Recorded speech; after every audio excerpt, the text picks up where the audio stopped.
View from the Gutters presents Singles Club, Episode 5.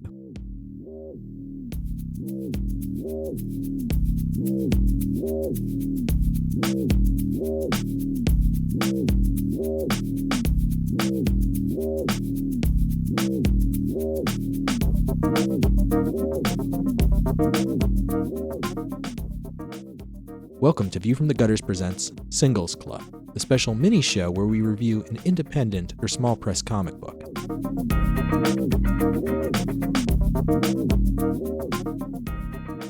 Hello and welcome back to Singles Club. As always, I'm your host, Tobiah. We're back after a temporary hiatus, and let me tell you, I have been itching to talk about this episode's topic ever since it was announced back in March.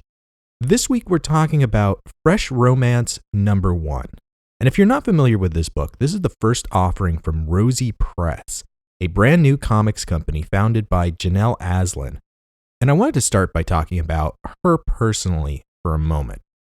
Janelle Aslan is somebody who came to my attention about a year ago when something of a little tempest broke out over her dissection of the cover of Teen Titans number 1 over on Comics Alliance, where she is an editor, and I believe she's been promoted now to senior editor or editor-in-chief, fairly high up in the organization regardless.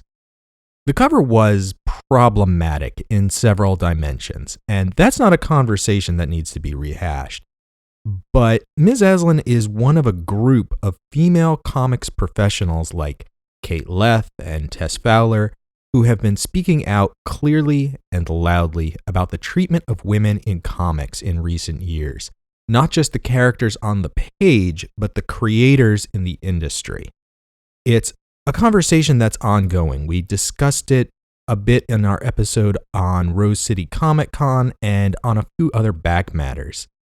I appreciated what she had to say at the time and the fact that she's been willing to put her hand up and talk about these issues openly, which is not something that's necessarily easy to do.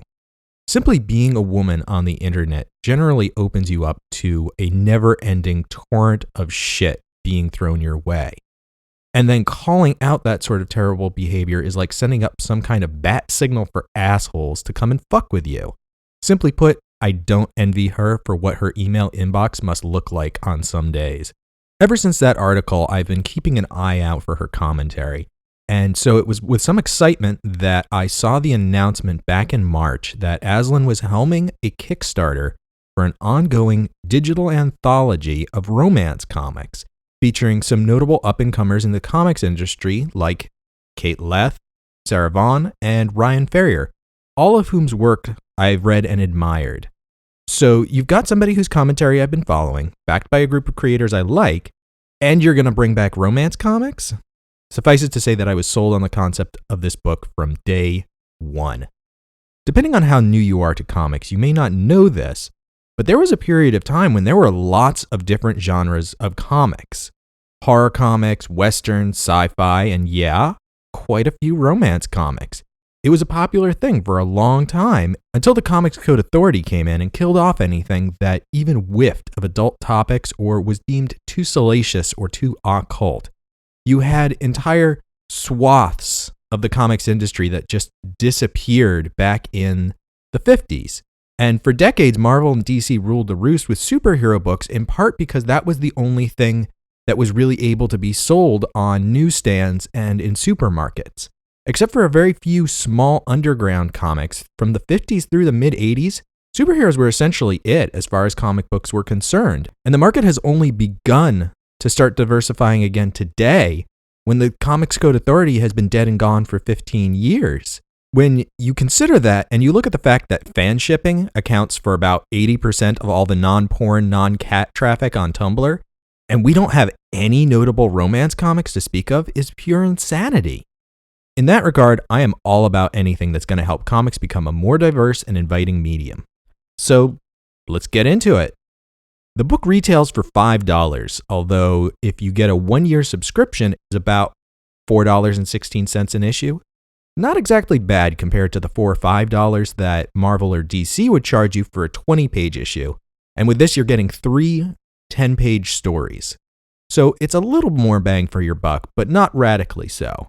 However, I'm willing to bet the larger slice of that 40 pieces of 8 is making its way to the creator's pockets, so it's a bit better in that regard.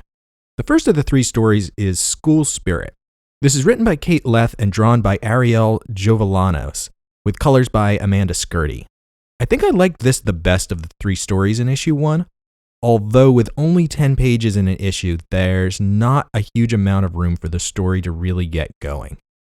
Most of the action in this issue is devoted to introducing the characters and the setting without much plot development. This story follows 4 high school friends a few weeks before their senior prom. There's some establishing of the characters, some secret notes being passed around, and some floating candles in one scene that indicate that we're going to see some kind of magic hijinks, perhaps? But not a whole lot is definite, and I had to reread the story a few times to really nail down exactly what was going on. The art is really strong, with some interesting character designs. Oddly, everyone is dressed like it's the 1950s, even though it's clearly set in the modern day. I'm eager to find out what happens next. Story 2 is Ruined, a Regency period piece written by Sarah Vaughn of Alex and Ada, with art by Sarah Winifred Searle. This one begins with a girl named Catherine Benson on her wedding day, although no one seems to be particularly happy to be there.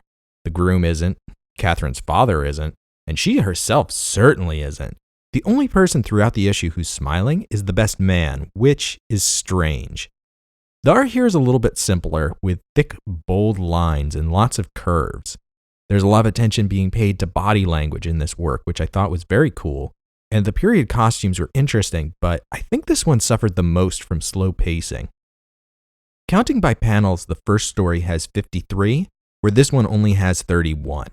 I would have appreciated a quicker introduction with more indication of what the story's going to be about. I don't want to harp too much on this point, but I hope that the pace will pick up a bit with the next issue. As it is, I'm left with not a whole lot to say.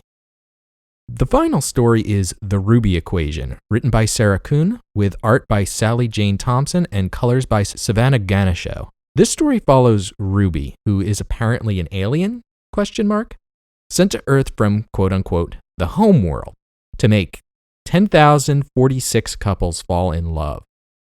She's helped in this task, which she's nearly completed, by an invisible winged magic fairy cat named Toph, and she works in a cafe with another one of her kind. I feel like I have the least sense of what's going on in this one, except that I don't think things are going to go quite as smoothly for Ruby as she seems to think that they are. I'm sorry to say that the art didn't quite strike the right chord with me, although I'm entirely willing to own the fact that that is more about my tastes and predilections than any inherent quality of the artwork. It's got sort of a marker quality to it that I'm not super jazzed about, and in comparing notes with Kaylee Fleeman from the main show, she thought this one was her favorite, so make of that what you will. I will grant you that Toph is totes adorbs. So those are the 3 stories. I think people will enjoy certain stories more than others, which is the nature of anthologies. In addition to the 30 pages of comics, there are another 8 pages of back matter, which includes a romance advice column and art sketches. I really enjoyed this comic for what it was, and I'm really hoping that it becomes successful and fosters more growth in terms of what genres of comics are successful. Which is not to say that I don't have any complaints to level. $5 feels like a lot for the amount of content you're getting. I can't entirely drop this on Fresh Romance's doorstep because it's not really their fault. This is a general problem affecting the comics industry as a whole. Single issues are a terrible value for the amount of money they cost. I'm super interested in these stories and these creators, and I would absolutely drop $10 or $15 for a collection of an entire story, but on a monthly level, I'm just not sure. Even though you're technically getting 50% more story than the average comic, it feels like 50% less because each story is shorter. I recognize that's not an entirely fair criticism, but it was my experience reading the book.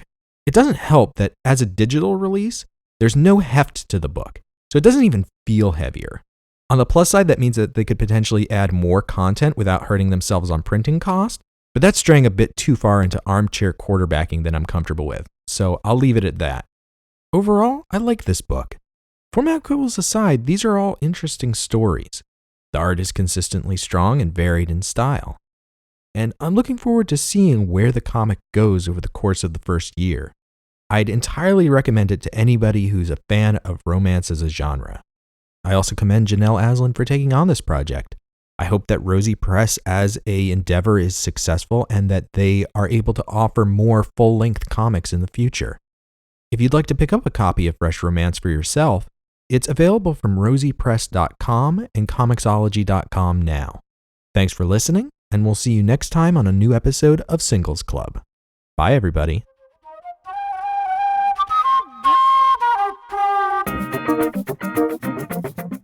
Thank you for listening to this presentation of View from the Gutters. View from the Gutters is featured on theouthousers.com and the Comics Podcast Network.